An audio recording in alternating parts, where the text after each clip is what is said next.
नमस्कार, मैं हूँ काव्या मिश्रा और आप देख रहे हैं इंडिया शान टाइम्स न्यूज। आइए नजर डालते हैं खबर की ओर। इस खबर में बस इतना ही। बने रहे इंडिया शान टाइम्स न्यूज के साथ। अवैध बांग्लादेशियों के मामले में प्रशासन से जवाब तलब। किसान सभा राष्ट्रीय अध्यक्ष देवेंद्र कुमार रिंकू तिवारी द्वारा अवैध रूप से लखनऊ में रह रहे बांग्लादेशियों के खिलाफ कार्रवाई के मामले में लखनऊ उच्च न्यायालय ने कल रुख अख्तियार करते हुए उत्तर प्रदेश सरकार, निर्वाचन आयोग के साथ साथ तमाम अन्य जिम्मेदार विभागों से जवाब दाखिल करने का आदेश दिया है। याचिकाकर्ता अधिवक्ता कार्तिकेय सिंह द्वारा राष्ट्रीय हितों को देखते हुए एक महत्वपूर्ण कदम है। कोर्ट के आदेश को बांग्लादेशी घुसपैठियों और आतंकवाद पर सख्त प्रहार बताया जा रहा है। उच्च न्यायालय की लखनऊ खंडपीठ ने समाज सेवी देवेंद्र तिवारी दायर की गई याचिका के मामले में न्यायालय का स्वागत करते हुए इसे ऐतिहासिक बताया। यह राष्ट्रीय हितों के लिए लखनऊ के साथ साथ उत्तर प्रदेश और देश की सुरक्षा के लिए घुसपैठ को रोकने के लिए बहुत ही महत्वपूर्ण आदेश हो जाता है। इलेक्शन कमीशन द्वारा सिर्फ दाखिल किया गया है, जवाब अन्य किसी ने नहीं दाखिल किया है। देश की आंतरिक सुरक्षा में बांग्लादेशी, रोहिंग्या एवं विशेष समुदाय मुस्लिम देशों के आए लोग रह रहे हैं, जिनके देश की सुरक्षा के लिए बहुत ही घातक है। हाल ही में वह हमले में दिल्ली में जो भी लोग पकड़े गए वह मुस्लिम समुदाय के ही थे और कुछ रोहिंग्या थे।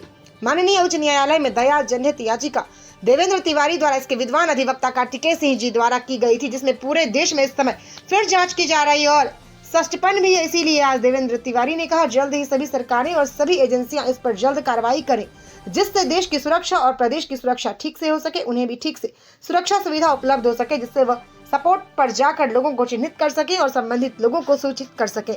इस आदेश के बाद में अब लखनऊ प्रशासन बांग्लादेशी घुसपैठियों को चिन्हित करने और उनके खिलाफ कार्रवाई के लिए तेजी लाएगा। जो आपने याचिका दायर करी थी उसकी अभी सुनवाई हुई है, तो क्या कहना चाहेंगे? देखिए, जय जवान जय किसान जय भारत माता की, मैं जय गौ माता की। मैं यही कहना चाहूँगा कि हमारे लैक्स रीडर के संस्थापक एवं कार्तिकेय सिंह जी द्वारा प्रमुखता से हम अपनी बात रखी, लेकिन अभी तक मैं ये बताना चाहूँगा कि सरकारों की तरफ से सिर्फ इलेक्शन कमीशन भारत सरकार द्वारा जवाब दाखिल किया गया है, वो भी मुझे लगता है कि पूरी तरह से रीड किए बिना ही दाखिल किया गया है और औपचारिक चीजें हो रही हैं कि किसी तरह जैसे कहते हैं ना स्लो कार्य करना, उस तरह हो रहा है जो हम लोगों का कार्य था। माननीय न्यायालय ने जो निर्देश दिया था उसको दिए हुए कम से कम 2.5 से 3 महीने हो गए हैं। अभी जितनी सुरक्षा एजेंसियां हैं, भारत सरकार की एजेंसियां हैं, खुफिया एजेंसी हैं, यूडीआई है जो हमारा आधार बनाते हैं, इन सभी लोगों ने किसी प्रकार का कोई भी जवाब दाखिल नहीं किया।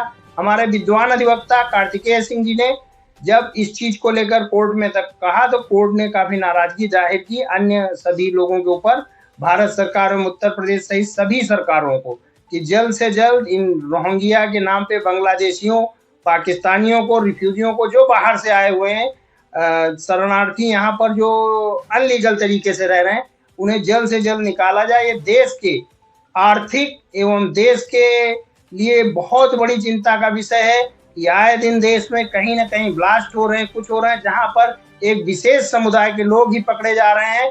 कानपुर में एसआईटी गठित हो गई है।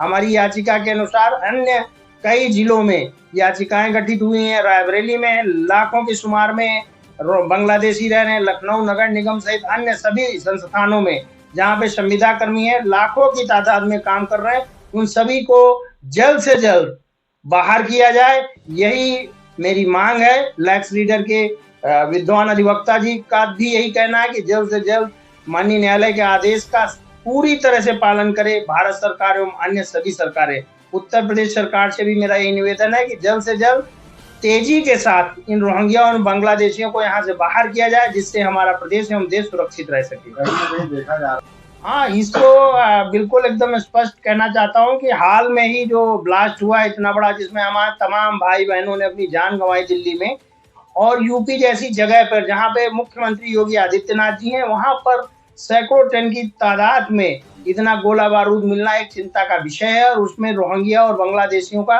विशेष हाथ बताया गया है, जो मुस्लिम समुदाय के लोगों के साथ मिलकर देश में एक बड़ा जगह जगह सुनियोजित तरीके से जो टीवी के माध्यम से अन्य जगहों से जो मुझे सूचना मिलती है, वो बड़ी एक घटना को अंजाम देना चाहते थे, जो हमारी फोर्सेस ने नाकाम किया है। उसके लिए हम उन सभी को सैल्यूट करते हैं जो इसमें रात दिन कार्य कर रहे हैं, लेकिन और तेजी की जरूरत है और हमारे देश के नागरिकों को भी जागरूक होना है कि हमारे पड़ोस में कौन रह रहा है उसकी पूरी पड़ताल करें और संबंधित थाने को या हम लोगों को तत्काल इसकी सूचना दें। एसआईआर को लेके क्या कहें?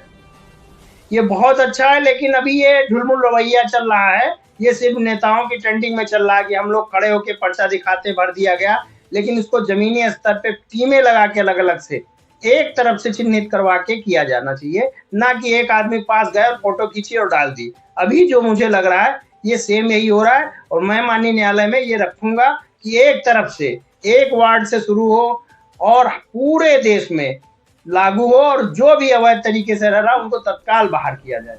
जय भारत माता की, जय गौ माता की, जय सनातन धर्म की।